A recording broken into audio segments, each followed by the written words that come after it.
Off and running here at the World Grand Prix. What is it about this place that seems to bring the best out in you? I don't know, Phil, because I was here for 3 Pro Tours during the week and it brought the worst out of me, so I have no idea. No, I don't know what it is. Like I say, I just said to the previous guy, I've done a few interviews before my game and they're like, oh, well, this format really lends itself to you. And as a player, you don't feel like it does because, you know, those games where you're struggling to get off, it's terrible, it's horrible. But yeah, I think that's a massive thing. I think if you're going on form, consistent form over the year, I think James would have been a massive favourite. But I think I put him under pressure the first set. I think I got away first start, all 3 legs. And it doesn't matter who you're playing, it puts you under pressure. If your opponent's getting off and starting well, then it puts you under pressure. James has been one of the best players in the world this year. How much confidence can you take from beating him on the stage as well, not on the floor, in front of thousands? Yeah, well, I'm not going to say I didn't expect to win, but I didn't feel comfortable at all. Before I went up, I spoke to my manager beforehand, and I just didn't feel, my throw felt different. It just didn't feel right. Whether that's your head, your throw, whether it's, you know, the psychological thing or the actual physical thing of your throw not being good, but I dug in. I just sort of said to myself, look, there's nothing you can do about it now. You're on stage now. You know, it's fight or flight sort of thing, and I think I did the right things at the right time, and it won me the game.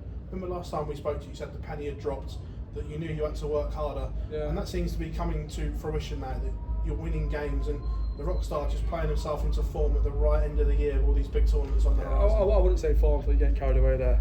I won the event in Hildesheim, and Dan said to me, you know, are you back? I said, no, it's nowhere near.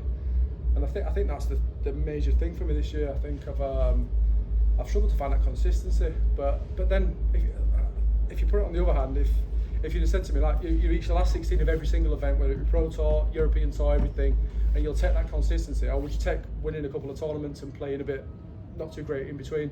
I'd definitely take winning a couple of tournaments, and I think that's what I've done. I seem to find something at the right time. You know, I was in jeopardy of even qualifying for this tournament, and then I just found something in Hildesheim and won a tournament. So it's just so, I'm frustrated, so I can't imagine what, you know, the media and the fans and people like that are, because I'm clearly capable, but I don't know, there's something missing somewhere, and I'm still yet to find it. You touched on clearly being capable. I don't want to remind you, you were a millimetre away from winning the Premier League. How do you get back to that version of Joe Cullen that is competing for the biggest honours in the sport?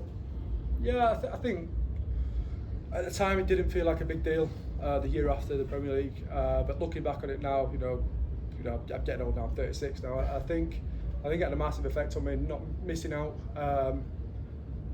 and not only missing out, you know, just not getting the acknowledgement of what I'd achieved the year before, because, you know, there's plenty of players who take the right arm off to come within a wire of winning the Premier League, and to not get an explanation from anyone at the PDC was a massive thing for me. And I think I dwelled on it a little bit too long, and then maybe got past it, then dwelled on it, and I don't think I gave that moment enough credit what I deserved at the time.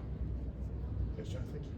Joe, well done today. I think we see you as quite a confident person, but you said before the match you maybe didn't have that confidence. No. Is that something sort of generally, or is that something you're maybe not used to having that level? No, I think to an extent every player has it, whether it could be Luke Littler. I think every player has it.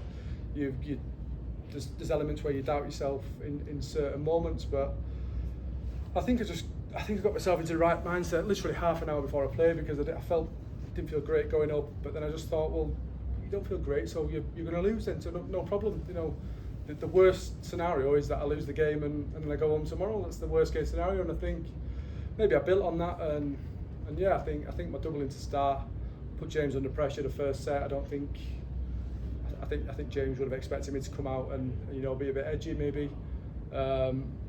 Well, considering we balled up and I missed the ball by about a foot, you know, so I think he may have read a bit too much into that. But, you know, honestly, just it's a rarity that I turn up at a TV tournament and not expect to win. But yeah, I surprised myself a little bit tonight. I think I dug deep and found something somewhere. We often talk about James as that sort of supreme doubler, one of the best doublers. Yes, that's exactly what I thought. Is that sort of something you think about going to the end? You need to be getting off first. Yeah, of course it is. Yeah, you know, you have players who are renowned for scoring, but you know, the sort of lack at the end of legs. But James is sort of, for this format, is his personnel lends itself to this format because he's great at finishing. He's not a shoddy scorer by any means. And yeah, if he can get away and finish, then you know you're up against a tough opponent. But yeah, James, I don't think he was at his best tonight. But then on the other hand, that was I was far from my best, but I got over the line and got the win. Okay, well done tonight. Thank you, Rich. Congratulations, Joe. Well done on the win. How much of a confidence boost was that first set as a sort of settler for you, and how much confidence did that give you going forward? Yeah, it gave me confidence in the second set, yeah, but it's just, I think at the minute it's just a little bit of a battle with myself at the minute. Yeah, like I say, I've been sort of doing well and winning a tournament here and there, but then just getting beat, and anyone can get beat. I can take getting beat and suddenly playing well against you, but when you just sort of roll over and have your tummy tickled, that's the ones that hurts. And I think that's what I've been doing sort of in between, you know, the decent performances. So yeah, when the draw came out, as just said in previous interviews there, I think James is one of the, if you asked any darts fan from any era, if they said what's the name your top 3 best finishers, I think James would be in everybody's top 3, certainly mine. So yeah, when you draw James at a tournament that's double start and double finish, you know you fear the worst, especially because he's found a new lease of life this year. He's played incredible darts. So yeah, I think I just thought concentrate on what I'm doing, and I think I got me over the line tonight. And you're now into the business end of the tournament. Yeah. Will that sort of settle you down a bit more and help you sort of ease your way into the match with it being a longer format? I don't know. It's a funny one with me. You know, like I can practice amazing, but I base a lot of my stuff on feeling. So if I don't feel great, I don't mean, you know, I'm not going to get too deep with any family. I mean, like when you go on stage, if you don't feel great, and you don't think your throw's great, then you may be questioning yourself. So I base a lot on that. And I think that's why I've struggled, you know, in certain games, because I think I've overcomplicated things, you know.